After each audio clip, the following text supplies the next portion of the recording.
കാസർഗോഡ് ചെറുവത്തൂരിൽ നിർമ്മാണത്തിലിരിക്കുന്ന ദേശീയപാതയിൽ വിള്ളൽ രൂപപ്പെട്ടു. മേൽമട്ടലായി ശിവക്ഷേത്രത്തിന് സമീപത്താണ് 50 മീറ്റർ നീളത്തിൽ വിള്ളലുണ്ടായത്. കഴിഞ്ഞ ദിവസം രാത്രിയിൽ പെയ്ത കനത്ത മഴയെ തുടർന്നാണ് വിള്ളൽ.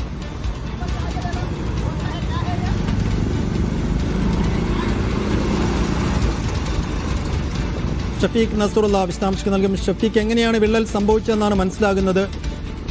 അറ്റകുറ്റപ്പണികൾ തുടങ്ങിയോ?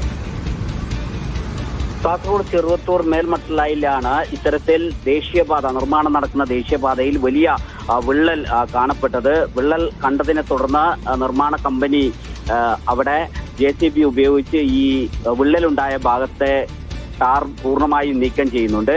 ആ നീക്കം ചെയ്തതിനു ശേഷം വീണ്ടും അത് ടാർ ചെയ്യും എന്നാണ് സൂചിപ്പിക്കുന്നത്. മണ്ണിട്ട് ഉയർത്തിയ ഭാഗത്താണ് ഇങ്ങനെ വിള്ളൽ രൂപപ്പെട്ടത്. കഴിഞ്ഞ ദിവസം രാത്രി അതിശക്തമായ മഴയായിരുന്നു. വേനൽ മഴയിൽ തന്നെ ഇങ്ങനെ ദേശീയപാത വിള്ളൽ രൂപപ്പെടുകയാണെങ്കിൽ മഴ ശക്തമാവുന്നതോടെ, കാലവർഷം വരുന്നതോടെ ഈ ദേശീയപാതയ്ക്ക് എന്ത് സുരക്ഷയാണുള്ളത് എന്നതാണ് നാട്ടുകാർ ചോദിക്കുന്നത്.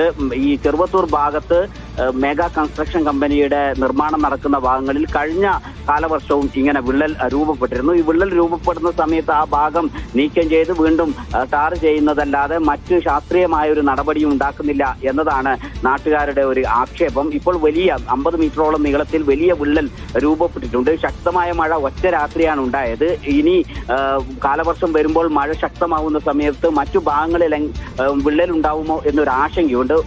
ധാരാളം വീടുകളൊക്കെയുള്ള ഒരു സ്ഥലമാണ് ഇത്. മണ്ണിട്ട് ഉയർത്തിയതാണ്. ഈ മണ്ണിട്ട് ഉയർത്തിയ ഭാഗത്ത് വേണ്ട രൂപത്തിലുള്ള ഒരു ശാസ്ത്രീയമായ നിർമ്മാണം നടക്കാത്തത് കൊണ്ടാണ് ഇങ്ങനെ വിള്ളൽ ഉണ്ടാവുന്നത് എന്നതാണ് നാട്ടുകാർ ആക്ഷേപിക്കുന്നത്. പക്ഷേ ഇത് സ്വാഭാവികമായ ഒരു പ്രക്രിയയാണ്. അത് ടാർ നീക്കം ചെയ്തതിനു ശേഷം വീണ്ടും ടാർ ചെയ്യുന്നതോടുകൂടി ഈ വിള്ളലും മറ്റു പ്രശ്നങ്ങളും പരിഹരിക്കപ്പെടും എന്നതാണ് നിർമ്മാണ കമ്പനി സൂചിപ്പിക്കുന്നത്. ഇപ്പോൾ കഴിഞ്ഞ ദിവസം രാത്രി ഉണ്ടായ വിള്ളൽ കാരണം ഇന്ന് JCB ഉപയോഗിച്ച് അത് പൂർണ്ണമായും ആ വിള്ളലുണ്ടായ ഭാഗത്തെ ടാർ നീക്കം ചെയ്ത് പുതുതായി ടാർ ചെയ്യും എന്നറിയിച്ചിട്ടുണ്ട്. അതിന്റെ പ്രവർത്തനങ്ങൾ ആരംഭിച്ചിട്ടുണ്ട്.